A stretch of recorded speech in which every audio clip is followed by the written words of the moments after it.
नमस्कार साथियों, अगर आप भी एक सीनियर सिटीजन हैं या आपके घर परिवार में कोई भी व्यक्ति 60 साल या उससे ज़्यादा की उम्र को क्रॉस कर चुका है और वाहन चलाते हैं, चाहे 2 पहिया वाहन चलाते हों, 4 पहिया वाहन चलाते हों या फिर कोई कॉमर्शियल वाहन अगर वो चलाते हैं, तो इस वीडियो को स्किप करने की गलती बिल्कुल भी मत करिएगा, क्योंकि सरकार की तरफ से और हाईकोर्ट की तरफ से 2 महत्वपूर्ण फैसले आए हैं सीनियर सिटीजन्स पर। एक तो फैसला है जो उनके लाइसेंस को लेकर के है और दूसरा है पुराने वाहन को जब्त करने को लेकर के है। जी हाँ साथियों, सरकार का क्या है कि सरकार समय समय पर कई सारी नीतियां और नियम बनाती रहती है, पुराने नियमों को अपडेट करती रहती है, लेकिन इन छोटी छोटी चीज़ों की जानकारी सीनियर सिटीजन्स तक समय पर पहुंच नहीं पाती, जिस वजह से जागरूकता की कमी कह लें या लापरवाही कह लें, जिसके चक्कर में आगे चल के आपको परेशानी हो सकती है। तो बहुत ही कम समय में आज की इस वीडियो में मैं आपको वो 2 महत्वपूर्ण चेंजेस बताऊंगा जो हर सीनियर सिटीजन्स को पता होना चाहिए, स्पेशली अगर आप कोई वाहन चलाते हैं। तो आइए वीडियो को स्टार्ट करते हैं और इन दोनों चीज़ों को विस्तार से समझते हैं। तो साथियों देखिए, यहाँ पर बिना समय को गंवाएं सीधे मेन पॉइंट पर आते हैं कि आखिर वो बदलाव है कौन से। मेरी आप लोग से रिक्वेस्ट रहेगी, सबसे पहले अगर आप इस चैनल पर पहली बार आए हैं तो चैनल को सब्सक्राइब जरूर कर लीजिए, क्योंकि हर छोटी से छोटी जानकारी सीनियर सिटीजन से रिलेटेड जो होती है, चाहे वो किसी राज्य की हो, आपके बंगाल की हो, बिहार की हो, यूपी की हो, झारखंड की हो, मध्य प्रदेश की हो, कहीं की भी हो, सबसे पहले आपको मेरे ही चैनल पर देखने को मिलेगी। तो वीडियो के मेन टॉपिक पर अगर हम लोग वापस आएँ तो यहाँ पर साथियों सबसे बड़ा जो फैसला है वो आया है पुरानी गाड़ियों को लेकर के, क्योंकि जो सीनियर सिटीजन्स होते हैं उनको अपनी गाड़ियों से भावनात्मक लगाव होता है। उन्होंने अपनी पूरी ज़िंदगी कह लें या ज़िंदगी के कुछ अहम साल, लगभग 15 से 20 साल उस गाड़ी को दिए हैं। उसी गाड़ी से उन्होंने जॉब करी, अपना धंधा पानी करा, जो भी करा उसी गाड़ी से उन्होंने जीवन में तरक्की करी। या जो भी बैंक बैलेंस है उसी गाड़ी की वजह से ही है। तो ऐसे में जो सीनियर सिटीजन्स हैं वो भावनात्मक रूप से अपनी इस गाड़ी से जुड़े हुए हैं। लेकिन सरकार के नियम को भी तो देखना है। सरकार का जो नियम है वो ये है कि आप 15 साल से ज़्यादा पुरानी पेट्रोल गाड़ी और 10 साल से ज़्यादा पुरानी डीजल की गाड़ी को आप रोड पर नहीं चला सकते हो, चाहे 2 व्हीलर हो, 4 व्हीलर हो या कॉमर्शियल हो। तो अब यहाँ पर देखिए, बुजुर्ग जो है वो दोहरे रास्ते पर खड़े हो जाते हैं। एक, सरकार के नियम को अगर मानेंगे तो उनकी गाड़ी घर पर ही खड़ी रह जाएगी, वो उस गाड़ी को चला नहीं पाएंगे। दूसरा, अगर वो गाड़ी घर पर ही खड़ी रह जाएगी तो फिर गाड़ी होने का फ़ायदा ही क्या। यहाँ पर भी साथियों देखिए, कई सारे जो बुजुर्ग हैं वो भावनात्मक रूप से तो जुड़े ही होते हैं, साथ ही साथ कई सारे ऐसे लोग भी होते हैं जो अपनी उस गाड़ी को चेंज करना चाहते हैं, लेकिन उनके पास इतना बैलेंस नहीं है, उनके पास इतना पैसा नहीं है कि वो अपनी उम्र के इस पड़ाव पर स्पेशली अपने लिए नई गाड़ी खरीद पाएँ। तो ये भी चीज़ें देखना होगा। आखिर देखते हैं कि यहाँ पर चेंजेस हुआ क्या है। तो देखिए, ये फिलहाल जो हाईकोर्ट की तरफ से फैसला आया है ये उन सभी सीनियर सिटीजन्स के लिए फ़ायदेमंद है जिन्हें अपनी पुरानी गाड़ी से बेहद लगाव है, चाहे 2 व्हीलर गाड़ी हो, 4 व्हीलर हो या फिर कॉमर्शियल वाहन हो, सभी के लिए ये अपडेट है। आपकी गाड़ी चाहे जितनी भी पुरानी हो, 15 साल, 20 साल, 25 साल, इस वीडियो को ध्यान से देखिएगा, आपका सारा डर दूर हो जाएगा। अक्सर देखिए होता क्या है कि नियमों के मुताबिक अगर आपकी गाड़ी 10 साल या 15 साल से ज़्यादा पुरानी है और पुलिस वाले उसको देखते हैं तो वो जब्त कर लेते हैं, उठा करके थाने आपकी गाड़ी ले जाएंगे। वो देखने में ही पता चल जाता है पुरानी गाड़ी है, ऐसा नहीं कि आपकी गाड़ी पे लिखा होगा कितने साल हो गए, वो दिखने में लग जाता है। जिस वजह से लोगों को अपनी मनपसंद गाड़ी छोड़नी पड़ती है और या तो उसे कबाड़ में बेचना पड़ता है। कई बार साथियों ये ऐसा होता है, मेरे ही पड़ोस की घटना है, मैं आपको बता दूं कि बुजुर्ग जो थे उनकी गाड़ी जब्त कर ली गई और जब वो वकील को लेकर के अपनी गाड़ी छुड़वाने गए थाने में तो वहाँ पर उनकी गाड़ी को स्क्रैप करने का दबाव बनाया गया। अच्छा, ये स्क्रैपिंग क्या होती है? पुरानी गाड़ी चाहे 2 व्हीलर हो चाहे 4 व्हीलर हो, आप उसे स्क्रैप करवाइए, यानी कबाड़ में गाड़ी जो काटी जाती है उसके जो इंपॉर्टेंट पार्ट्स होते हैं वो निकाल के बाकी बेच दिया जाता है, गला दिया जाता है।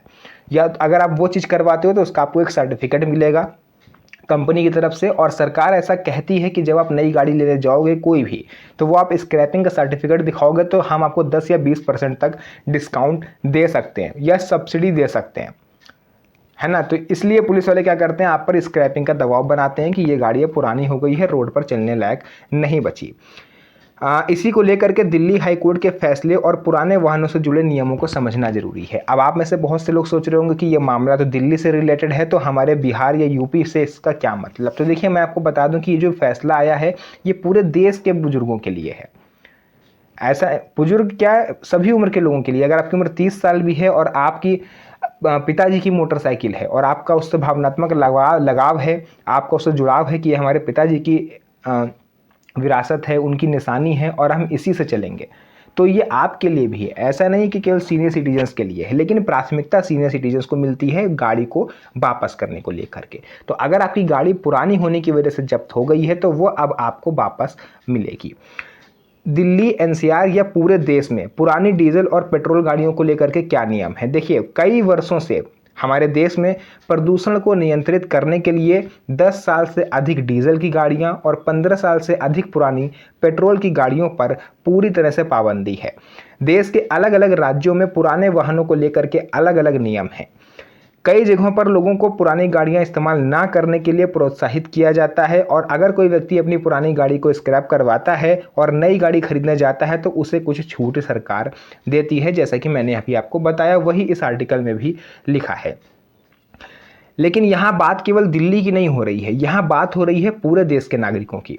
जब्त पुरानी गाड़ियों को लेकर के क्या राहत आई है हाईकोर्ट की तरफ से? देखिए, अगर किसी व्यक्ति का वाहन केवल इस वजह से जब्त किया गया है कि वह पुराना हो चुका है, चलने के लायक नहीं बचा है, तो ऐसे मामलों में अदालतों के निर्देश के बावजूद आपको राहत मिल सकती है। यानी अगर आपकी गाड़ी केवल पुरानी होने के आधार पर जब्त करी गई है तो संबंधित आदेशों और परिस्थितियों के अनुसार उसके मालिक को उनका वाहन वापस किया जाएगा। जी हाँ साथियों, यहाँ पर दिल्ली हाईकोर्ट ने ये बड़ा और बम्पर फैसला लिया है।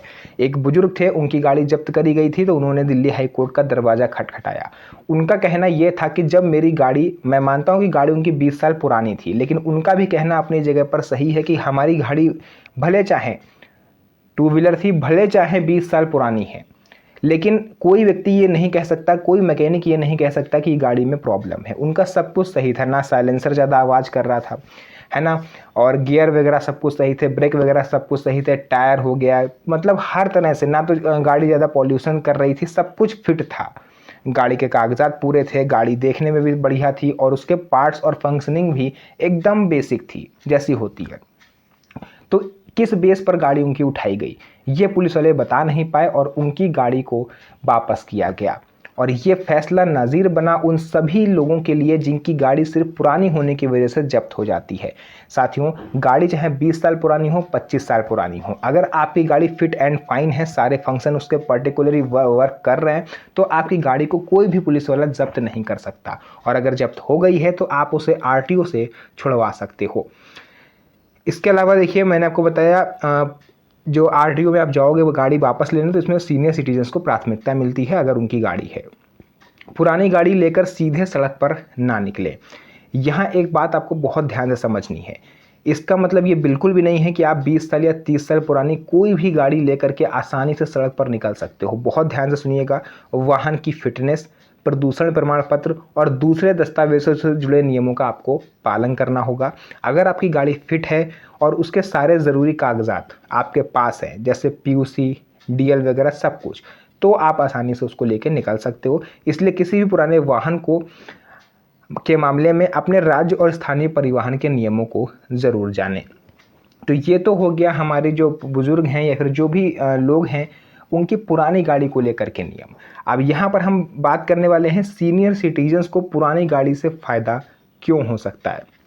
देखिए, इसका सीधा फ़ायदा उन बुजुर्गों को हो सकता है जिनकी जीवन भर की पूंजी उनकी गाड़ियों में लगी हुई है और जिनके लिए नई गाड़ी खरीदना आसान नहीं है। तो साथियों, जो भी जानकारी थी मैंने आपको पुरानी वाहन से लेकर के गाड़ी जब्तीकरण को लेकर के, वो मैंने आपको पूरा यहाँ पर विस्तार से बताया। अगर इस टॉपिक में आपको कोई भी प्रॉब्लम है या कोई भी आप मेरे से हेल्प लेना चाहते हो तो आप कमेंट सेक्शन में लिख दीजिएगा, उसका रिप्लाई मैं आपको दूंगा। अब हम लोग बात करने वाले हैं कि बुजुर्गों के लाइसेंस को लेकर के सरकार की तरफ से कौन सा नया अपडेट आया है जो आपको जानना बेहद ज़रूरी है। तो आइए उसके बारे में विस्तार से जानते हैं। अब हम लोग यहाँ पर बात करेंगे लाइसेंस को लेकर के। तो हमारे कई सारे ऐसे सीनियर सिटीजन्स हैं जिनको आज भी ये लगता है कि अगर उनकी उम्र 65 साल, 70 साल या उससे ज़्यादा हो गई है तो वो अपना वाहन लेके रोड पर नहीं निकल सकते क्योंकि उनका डीएल वैलिड नहीं रहा। तो यहाँ पर देखिए काफ़ी सारी अफवाहें भी उड़ती हैं। मैंने कई सारे ऐसे वीडियोस देखे हैं जहाँ पर ये दावा किया जाता है कि अगर आपकी उम्र 70 साल हो गई है तो आप वाहन को नहीं चला सकते। आज जो मैं सच्चाई आपको बताने वाला हूँ और सरकार ने इसमें क्या अपडेट किया है उसको बहुत ध्यान से सुनिएगा, क्योंकि बहुत ही की फैक्टर है ये पॉइंट। सबसे पहले आप इस चीज़ को समझिए, मोटर व्हीकल एक्ट 1988 यानी मोटर वाहन अधिनियम 1988 में ये सीधे तौर पर साफ शब्दों में लिखा हुआ है कि लाइसेंस बनवाने की न्यूनतम उम्र तो है 18 वर्ष और कॉमर्शियल की 20 वर्ष, लेकिन इसकी अधिकतम उम्र कुछ भी नहीं है। आप 80 साल 90 साल की उम्र में भी नया लाइसेंस बनवा सकते हो या पुराने को रिन्यूअल करा सकते हो, बट कुछ कंडीशंस के साथ। जैसे अगर आप 40 साल की उम्र के बाद अपना डीएल बनवाने जा रहे हो तो आपको साथ में मेडिकल सर्टिफिकेट देना होगा। मेडिकल सर्टिफिकेट किसी ऐसे वैसे डॉक्टर से नहीं, वेल क्वालिफाइड एमबीबीएस डॉक्टर से बना हुआ होना चाहिए। उसमें डॉक्टर कुछ चीज़ों की जांच करते हैं, जैसे आपकी आंखों की रोशनी, कितने डायोप्टर का आपको चश्मा लगा है, आपको कलर ब्लाइंडनेस तो नहीं है, आपका प्रेजेंस टाइम कितना है यानी रिएक्शन टाइमिंग सही है या नहीं, आप कोई दौरा वगैरह तो आपको नहीं आता, क्लियर सुनाई दे रहा है या नहीं। इन सब चीज़ों की जांच करके डॉक्टर मेडिकल सर्टिफिकेट जारी करता है, और जब भी आप नया लाइसेंस बनवाएं या रिन्यूअल करवाएं तो ये मेडिकल सर्टिफिकेट साथ में आपको ज़रूर लगाना होगा फॉर्म नंबर 15H के साथ। तो मेरे सुनने में कई बार आया है कि जो हमारे सीनियर सिटीजन्स हैं वो आरटीओ जाते हैं, वहाँ पर अधिकारी उनको ये कह के भगा देते हैं कि आपकी उम्र ज़्यादा है, इस वजह से हम आपका लाइसेंस नहीं बनाएंगे। तो मेरी आप लोग से रिक्वेस्ट है, हाथ जोड़ के रिक्वेस्ट है कि जब भी कोई अधिकारी ऐसा कहे तो सबसे पहले उससे उसका नाम पूछिए और उससे कहिए कि ये जो चीज़ आप बोल रहे हो ना, ये आप लिख के दो हमको, आप लिखित रूप में लिख के दे दो कि आपकी उम्र ज़्यादा है इसलिए हम आपका लाइसेंस नहीं बना रहे हैं। तो आप यकीन मानिए कि वो व्यक्ति लिख के नहीं देगा, क्योंकि ऐसा कोई रूल ही नहीं है। उनकी नौकरी खतरे में पड़ सकती है अगर आपने एक कंप्लेन कर दी। तो मैं ज़्यादा इस चीज़ को खींचूंगा नहीं, मैं आपको सिंपल बता रहा हूँ कि अगर आपकी उम्र 70 साल 80 साल या 90 साल है और आप शारीरिक रूप से फिट हो तो आप अपना लाइसेंस बनवा भी सकते हो और रिन्यूअल भी करा सकते हो। यही सरकार का भी अपडेट है कि आप किसी भी अफवाह में ना आए, किसी भी उम्र में आसानी से आप बनवा सकते हो। आपको नहीं विश्वास है तो आप गूगल पे या यूट्यूब पे कहीं पर भी आप सर्च करके देख लो, लाइसेंस बनवाने की अधिकतम उम्र सीमा कहीं पर दर्ज नहीं है। तो यही कुछ जानकारी थी मैंने जो आपको बताया विस्तार से। हाँ, ये जरूर है कि अगर आप 60 साल के बाद लाइसेंस बनवाते हो तो शायद वैधता कम हो जाती है। जैसे हमारे यूपी में 4 साल के आसपास आपको वैलिडिटी मिलती है, कहीं पर 5 साल, कहीं पर 3 साल, कहीं पर 2 साल, वो डिपेंड करेगा आप किस राज्य में रहते हो। तो साथियों, यहाँ पर देखिए जो भी जानकारी थी, चाहे पुराने वाहन को लेकर के हो, डीएल को लेकर के हो, मैंने आपको पूरा विस्तार से बताया। अगर कहीं पर कोई भी डाउट हो या कोई भी ऐसा क्वेश्चन जो आप मेरे से पूछना चाहते हो तो आप कमेंट सेक्शन में लिख दीजिएगा, उसका रिप्लाई मैं आपको दे दूंगा। तो आज के लिए इस वीडियो को यहीं तक रखेंगे, फिर से मुलाकात होगी आप सभी से एक और नई मज़ेदार वीडियो में। तब तक के लिए धन्यवाद। जय हिंद।